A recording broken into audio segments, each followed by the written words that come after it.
Games get updates pretty regularly. Some updates are just bug fixes, pretty reasonable, and other updates are just quality of life additions, also pretty reasonable. Most updates, however, are in form of content add-ons, giving you more playability. Now, I don't have a problem with that. What I do have a problem with is how they do it. I'll say it ahead of time though, this isn't a Honkai or HoYo specific related issue. If anything, it's quite the opposite. A lot of games and companies do this nowadays. It's just that Honkai, for being the large game it is, has a lot more potential to grow, and this could technically work against it. Also, it's my favorite game by far. The problem with adding new content is that you have to build up on what you already have and then introduce the new mechanics on top of that. So as long as there's not a brand new mechanic on every single update, then it's fine. And Honkai is unfortunately becoming the latter. Pretty much every update nowadays is a major update, and they're always trying to bring in a massive giant new feature before the old feature that was introduced in the last update even got squeezed for all of its potential value. I'll split the problem into two categories that I feel like every single game that does this is suffering from currently. The visual insanity and power creep. And since I can look at things from both the player perspective and the developer's perspective, this video should be able to address both concerns. I may have not necessarily made a full game, or at least released one, but I'm working on it. You'll get a devil hug eventually. Why is this reflecting so much? Stop that. You see nothing. There we go. Don't dox me. Chapter 1. Visual Insanity. It pains me to say it literally every single time, but I hate it how every single developer nowadays thinks that the last update has to always outdo the previous one, or else they'll consider it insufficient or not good enough of an update. I wonder where that mindset came from. Let me give you directly an example in Honkai. This here is the Trailblazer. It's the first character you get outside of the tutorial, and it's literally the character you play as. In combat, her fighting style is very simple. You have a basic attack, a slightly more powerful skill attack, and a very powerful ultimate. The flashing here is pretty minimal. I mean, yeah, sure, there's a big-ass explosion when she launches her ultimate, but it's pretty tame. Even if it may be bright, it's very short and doesn't really last more than a second. Another example, Feisha. Again, she has a very simple basic and skill attack. The ultimate in this case is a bit more chaotic, but you can still clearly tell what's going on, even if you're seeing it for the very first time. You're in some sort of giant wind tunnel, launch a couple of attacks, and then she launches downward and creates a temporary massive tornado. Again, it feels excessive, but it doesn't last that long. Now, let me show you the newest ultimate.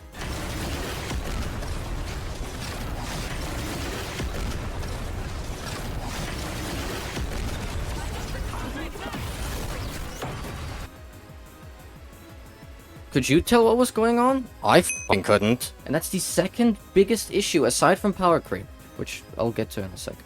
When comparing this ultimate to Stealth's, the difference is clear as day. And it's not like they're going to pimp up older characters' ultimate. In fact, I don't think they touch any ultimate ever after release, visually at least. And all that happens because the new character is, well, new. And it apparently has to scorch your eyeballs twice and over to make it visually interesting. The past few update and character releases already did this, but honestly I think this is an extreme upgrade from the previous one.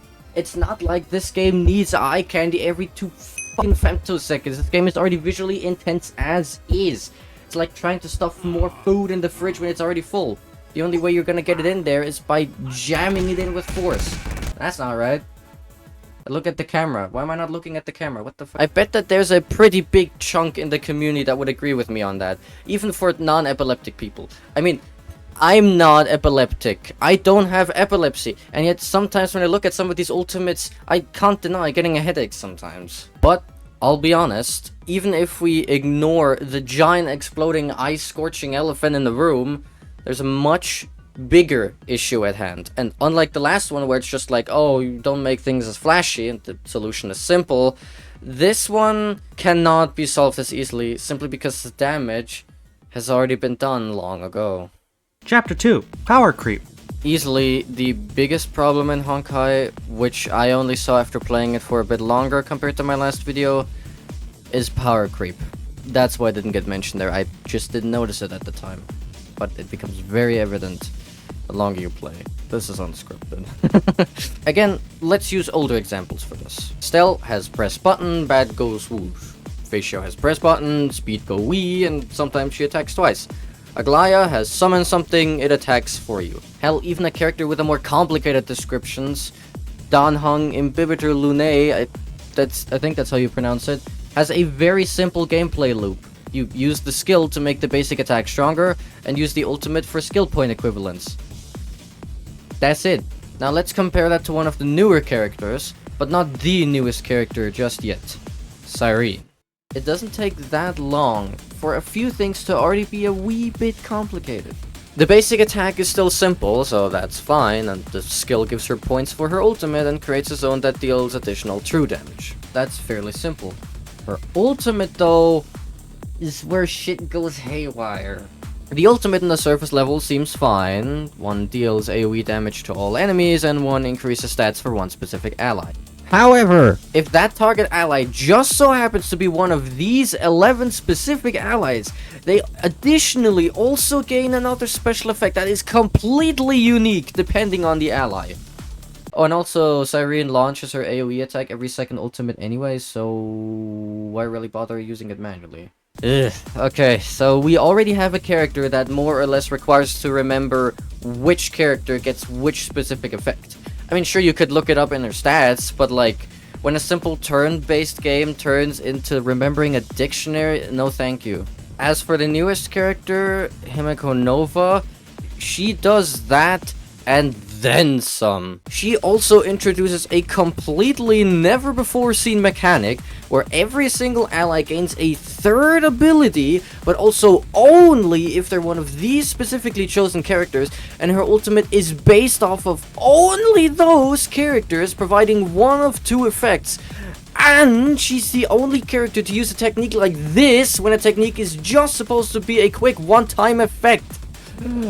Why would I want a character to be this extra that stands out from the rest of the cast like a sore thumb? The problem isn't that the mechanics are complicated, it's just that they're trying to reinvent the wheel basically every single update. And before you think this is exclusive to playable characters, you're dead wrong. Spoiler alert, but Penacony's final boss does exactly the same. He introduces a multi-layer toughness mechanic where you have to break his weakness multiple times before getting the weakness break effect, and it introduces a universal shield mechanic that works across all allies. The problem here is that it never gets introduced before the boss fight, and it never gets used again after it. Instead, it is purely unique to this and this boss fight only. And while that does make the boss fight unique, you should never introduce a feature at the climax of a story. And this isn't happening in isolation either. There is a very clear reason on why HoYo does, or more or less has to design characters like this. I already said before that the damage has already been long done. So here's what I mean by that. Every character can be leveled up to level 80 and have their relics and traces upgraded.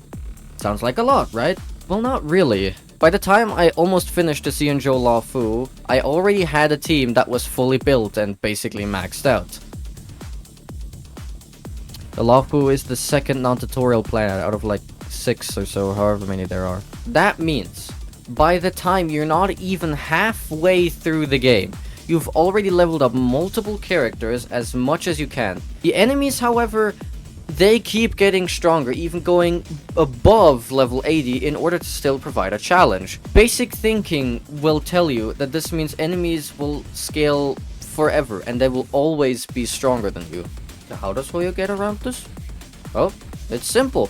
They just make every single character overpowered and make every other character completely redundant. So instead of building up on existing character foundations, they instead build completely new ones. What the fuck? They're basically releasing the equivalent of a 6-star character. I had fun playing with this team comp here until I eventually reached Penacony's brick wall and was forced to completely rethink everything simply because man couldn't hold it in anymore. And I have no doubt that this will be the same in Amphorius, let alone Plan Arcadia, which I think comes after that. I wouldn't have a problem with the fact that they would add a brand new feature so long as they kept expanding on that, but the last few updates really just have outright been new fighting mechanics all the time. Chapter 3, Final Thoughts. Now, HoYoverse, if by some miracle of God you are actually watching this, it may sound like I'm asking for a whole new game, but that's not it, and I'm not really trying to criticize you that much either. What I want is very simple. When it comes to visuals, I please ask of you to stop making every character from now on so visually intense that they completely outshine other characters, or even just the previous character, to the point where it just becomes completely ridiculous. And if you're not gonna do that, at least revisit older characters and pimp up their visuals to match the visuals or explosions or whatever from the newest character. And as for power creep, I simply just don't want you to introduce a brand new feature every single time a new character gets released. If anything, I want you to release one feature with a character, use the next 2, 3, or 4 characters to build up on that feature, make it slightly more interesting, and only then introduce a new feature. I do not want to go into a whole lecture of game theory every single time a new update is released. I get that the more powerful characters need a lot more emphasis, so you oftentimes also give them really extreme visuals. But more often than not, less is more, meaning that you only need about a quarter of the effort to get exact same, if not better, results. I also get that at some point you have to add new features because people would get bored if you keep on recycling the same thing over and over again. I get it. But if you make every single character have a brand new mechanic, it just feels excessive. People can't get used to the old feature before a new one gets shoved down their throat. My current story progress had to be halted on Amphorius because the story gave me such an emotional wound that I almost passed out. But I'm fine now, don't worry, it's been like a month since then.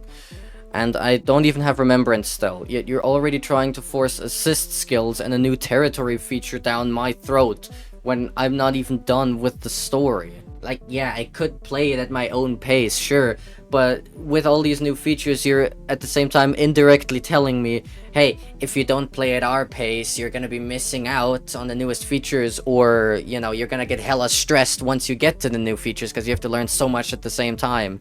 So, please, HoYo, if you're not even slightly gonna consider adding modding support to your game, then at the very least don't turn my favorite game into a shitfest of dopamine shots, eye surgeries, and power, as well as feature creep. That's all I ask of you. Please. Now that said, I hope that this video will reach at least someone out there, because I can't be the only one that feels like this, right?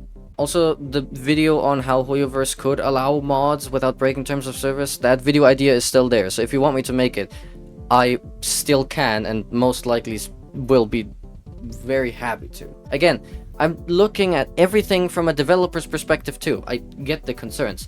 It's just that more often than not, the potential minorities of the player base would need some attention to.